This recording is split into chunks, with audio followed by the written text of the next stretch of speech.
美国副总统、民主党总统候选人哈里斯投入竞选1个多月以来，团队筹集到了5亿4千万美元的资金，创下了纪录。与此同时，他的竞争对手特朗普却因出尔反尔引发热议。此前，特朗普说，如果自己当选，愿意给马斯克一个顾问或者内阁职务。马斯克当时也回应称愿意效劳。然而25号，特朗普在一场最新的采访中表示，马斯克不能进入他的内阁。 Yeah, he wants to be involved. Now, look, he's running big businesses and all that, so he can't really, I don't think he'd be for cabinet. I'd put him in the cabinet, absolutely, but I don't know how he could do that with all the things he's got going. 不过，特朗普随后指出，马斯克可以为国家提供很好的咨询建议，比如在他最擅长的人工智能领域。当地时间19号，特朗普曾对媒体表示，如若当选，他会愿意考虑任命马斯克担任顾问或者内阁职务。特朗普还夸赞马斯克是一个非常聪明的人。同一天，马斯克在社交媒体 X 上发文回应称：“我愿意效劳。”而这篇帖文的配图是马斯克站在一个写着“政府效率部”的讲台前。特朗普一边收回此前对马斯克的邀约，一边又小心翼翼地维护两人的关系，再次大赞马斯克是非同寻常的聪明人。So Elon and I have a great relationship. He's great. He is a totally unusual character. Do you know Elon at all? I don't. He's great, and he's smart, and we have to cherish our geniuses. 目前，特朗普与其竞争对手美国副总统、民主党总统候选人哈里斯的支持率不相上下。23号，特朗普再次公开抱怨美国大选太不公平，因为他得一个人对付2个人。But also unfair to me.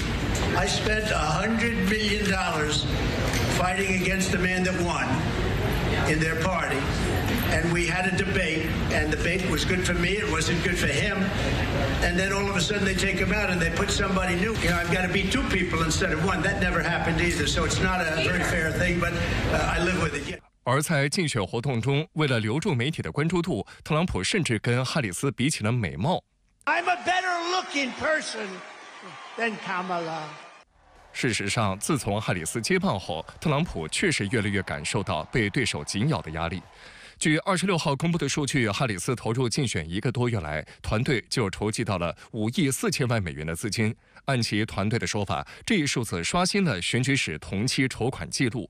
所有捐款中有1/3来自于首次捐款者，首捐者中约1/5是年轻选民，2/3是女性。这些群体被视为能帮助哈里斯在11月大选中胜选的关键选民。另一方面，特朗普与哈里斯原定于9月10号举行首场辩论，但特朗普25号晚在社交媒体上表示或将退出这场辩论，原因是他认为辩论的主办方美国广播公司新闻是假新闻，并指出该台主播与高管对他有偏见，质疑为何要在该电视台与哈里斯辩论。此外，双方竞选团队就辩论规则的谈判陷入僵局。哈里斯团队26号表示，希望辩论期间全程开启麦克风，而非在候选人不发言时静音，并批评特朗普团队要求麦克风静音是担心其表现失控。特朗普竞选团队表示不会改变原定规则，指责哈里斯团队提出辩论带笔记、加入开场陈述等要求是为了逃避辩论。特朗普在26号的活动上表示，9月10号的辩论应遵循他与拜登辩论时的规则进行。Doesn't matter to me. I'd rather have it probably on, but the agreement was that it would be the same as it was last time. In that case, it was muted. I didn't like it the last time, but it worked out fine. I mean, ask Biden how it worked out. It was fine, and I think it should be the same. 朝鲜最高领导人金正恩24号现场指导由朝鲜国防科学院无人机研究所组织进行的无人机性能试验，这是朝鲜首次公开攻击型无人机。朝鲜这次公开展示攻击型无人机和近期正在进行的美韩已知自由之盾联合演习有关。朝鲜方面谴责这一演习是核战争预演。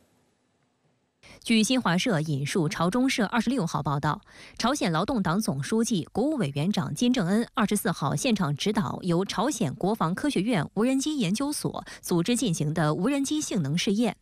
金正恩了解了该研究所最近研发的无人机，这些无人机担负着在地面和海上攻击敌方目标的使命。试验期间，各种无人机沿着设定的不同航线飞行，正确识别并命中目标。金正恩表示，研发不同类型的无人机并不断提高其战斗性能是战争准备的重要部分。他要求加大无人机研发生产和战斗应用试验力度，尽快配备部队。朝中社26号还刊登了2种外观为白色的攻击型无人机，对形似韩国 K2 主战坦克的模拟目标进行攻击并引爆的照片。2款无人机的外形与以色列产哈洛普和 Hero 30攻击型无人机相似，这是朝鲜首次公开攻击型无人机。朝鲜其实很早就已经认识到了无人机在战场上的实际应用的效果。它这次等于是进一步加大了研发和这个生产的力度。我们知道无人机它有那种低噪音，然后低空飞行，还有这个可以隐蔽靠近这个目标物的这样一系列的优势。而这些优势其实在朝鲜半岛那种多山地那种比较复杂的战场环境里边是有它独特的作用的。实际上，韩朝之间无人机攻防由来已久。2022年12月26号，朝鲜5架无人机越界进入韩国领空，其中1架甚至飞到位于首尔的韩国总统府附近，之后才折返回朝鲜。韩方紧急出动战机发射100多枚炮弹，试图击落无人机，但未能命中目标。1架战斗机还坠毁，让韩军颜面扫地。韩国总统尹锡悦更是怒斥军方应对不力。韩国此前展示的一款坠毁在韩国境内的朝鲜无人机，属于单兵手持抛掷发射微型无人机。韩国军方对坠毁的无人机进行拆解研究后发现，制造无人机的零部件来自多个国家，许多零部件都可以在网上买到。例如，信息储存卡4伏电动机是韩国制造的，自动操纵主板和 GPS 天线则是美国货。对于韩国来说，朝鲜无人机进入领空事件刺激韩国大力发展无人机及拦截技术。去年9月，韩国无人机作战司令部正式成立，无人机作战司令部直属国防部，不仅能够执行敌区监视侦察任务，还能攻击其主要设施。韩国国防采购部门上月宣称，将批量生产自行研发的反无人机激光武器，并配备韩国陆军。激光束发射成本低廉，每次发射仅需1.5美元。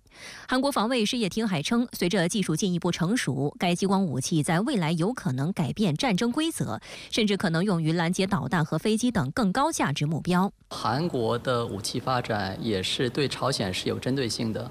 目前来看，激光武器它功率比较低，所以很难对导弹或者是大型的无人机产生破坏作用，但是对朝鲜开发的小型无人机激光武器还是可以期待有一个比较好的作战效果。朝鲜半岛近期局势紧张，一大背景是美韩大规模军演的刺激。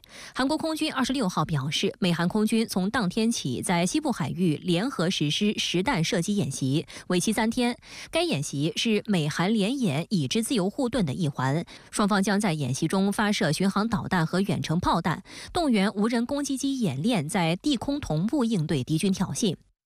本届以之自由护盾于19号启动，为期11天，共有1.9万名韩军官兵参加此次演习。韩方指出，美韩两军将重点提高对朝鲜武器的应对能力，并动员陆海空、网络和太空战斗力等执行多领域作战任务，进一步加强美韩同盟的防御能力和戒备态势。